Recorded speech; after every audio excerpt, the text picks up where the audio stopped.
Are you tired of being lonely? Do you want someone to love? Well, that sucks for you.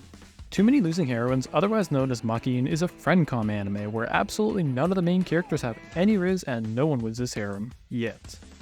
Meet the main cast. We've got the Chad, Mr. No Friends Nukumizu Kazuhiko, Miss Rem 2.0 Yanami Anna, the one who can barely form a sentence, Miss Socially Anxious Komari Chika, and Lemon. Just Lemon. It's a great anime. The story is simple-ish. You've got a bunch of girls with their own little crushes, each of whom go through their episode of confessions. And the one thing that's consistent between all of them is the fact that they all get flat out rejected. Shafted. Absolutely wrecked. Literally, the first thing that happens in this show is Yanami getting absolutely cucked by her best friend. And when I tell you I didn't expect it, I'd be lying because it's literally in the title. But what I didn't expect was how goddamn good that scene was. Yanami is an amazingly expressive character. Every part of her screams waifu, and yet somehow she's the one getting sneakoed. Makin follows Nukumizu as he finds himself randomly thrown into crazy situations where he has to watch and console a bunch of other losers who got rejected. How does he get into these situations? It's food. It's always food. Yanami got absolutely denied right in front of Nukumizu, and Nukumizu just minding his business, but that kinda gets hard when she just pulls up and stress eats a bunch of food right in front of him. And to top that all off, her broke fat ass doesn't even have enough to pay for the meal, so to make it up to him, she makes him lunch or whatever she calls this.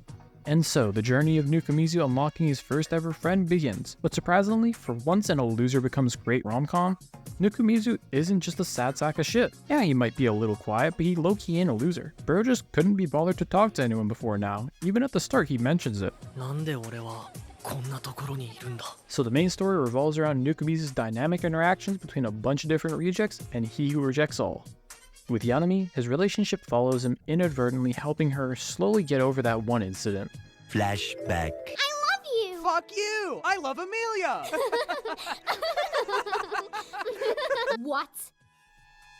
With Chika, he's almost like an older brother to her in a way. Kinda like a mentor looking over her, just not super direct. And with Lemon, let's just say they get down.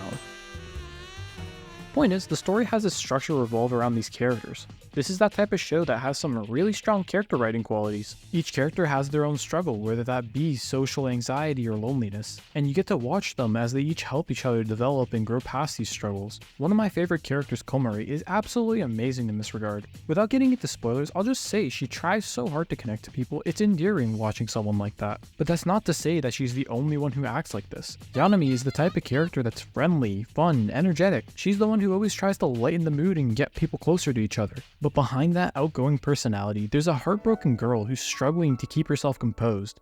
And when she loses that composure, you get an emotional, deep-cutting scene. And to round out all the great character moments, to ground everything together and to tether it to a cohesive, entertaining story, you have Nukumizu, who, like I said, is kind of a loner. He's the guy in the back of the class who has no friends, talks to no one, kinda just exists. But what he brings to the story is an incredible perspective. Whenever he interacts with different characters, he listens to them. He listens to what they have to say. He brings up interesting points without even meaning to necessarily console them. But in reality, he does want to console them. He's a genuine, kind-hearted person. He's the type of person to sacrifice his own social life, his own happiness for the sake of people he's only known for a few days. And I'd like to say he's a realistic character. In fact, most of the characters have very realistic characteristics. They have that anime style, but they have such a realistic core. Like with Nukumizu, when you're a quiet person, you have two options. You either have those people who block out the world, and those people who naturally start to listen to people a lot more. Nukumizu is part of that second group. He's someone who always listens and pays attention to what's around him, regardless of if he's gonna do anything about it. It's not like he cares about what other people think of him, but he does want to make people around him feel comfortable. He's the character that, in my opinion, really holds the story together, and Yanami's the energetic character that brings life into the story. It's what makes this anime feel so calming. A lot of slice of life anime try to make a laid-back, fun anime, but they always lean too heavily into common tropes without using them all too well. This is a story that knows exactly how to use them. It takes those common character archetypes and molds them. It turns them into a full-fledged masterpiece. So many of the characters are so captivating. It's why this anime has become one of my favorites so far this year.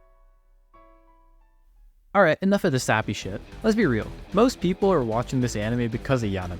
As great as the story is, the average romance fan is a desperate simp who's looking to find a new waifu. And she's perfect for that. She looks, sounds, acts cute. She's nice to the MC and she loves food. How could you possibly not get behind someone like that? She gets people hooked with her cute, engaging personality. Not to mention her comedic little antics. She loves teasing people and apparently us too. And the story uses that well to weave in the heavier topics into the story without making it super dark. In fact, up to this point, a lot of what I've been talking about is a little less foreground than what I made it sound like. The story mostly follows a lighter tone, the rejections and emotions are front and center, but because of characters like Yanami, Chika, the teachers, and Nukumizu's sister, adding a fun tone to it all, you almost don't feel this heaviness. And it's so refreshing too, because each of the characters have their own approach to the comedy. Unlike in Roshidere, with the out-of-pocket jokes were borderline jaw-dropping, here the comedic timing plus the more realistic out-of-pocket comments are a perfect fit. The teachers are basically MHA fans trying to ship high schoolers together, Yanami has some crazy mood-switching moments, and the sister is just a savage. The story has a really unique take on how to structure itself. Like, yeah, you'd expect a story about rejection and getting over it to be heavier, but when you've got characters like Yanami constantly categorizing people as it's hard to feel anything but entertained. It has some amazing comedic timing and facial expressions. I mean, the moment Himmel over here gets rejected, you get a beautifully drawn emotional scene. Then 2 seconds later, this. Oh, and speaking of beautifully drawn, what is happening these days? Once again, we have an incredibly beautiful high production anime. Beautiful art, fluid animation, great soundtracks, the whole 9 yards. I feel like every time I want to talk about anime, this is like a go-to point I have to make every time. Like, I mean, just look at this. This anime has some damn beautiful visuals. It makes it so easy to watch and so hard to stop watching. So if you're tired of waiting 100 episodes for romance characters to finally confess, how about an anime where the confessions are done in the first 5 and the happy vibes stay till the end? Will these losing heroines fall for our lonely main character? I guess we'll just have to wait and see. If you've enjoyed, consider subscribing. Have a nice day. Peace.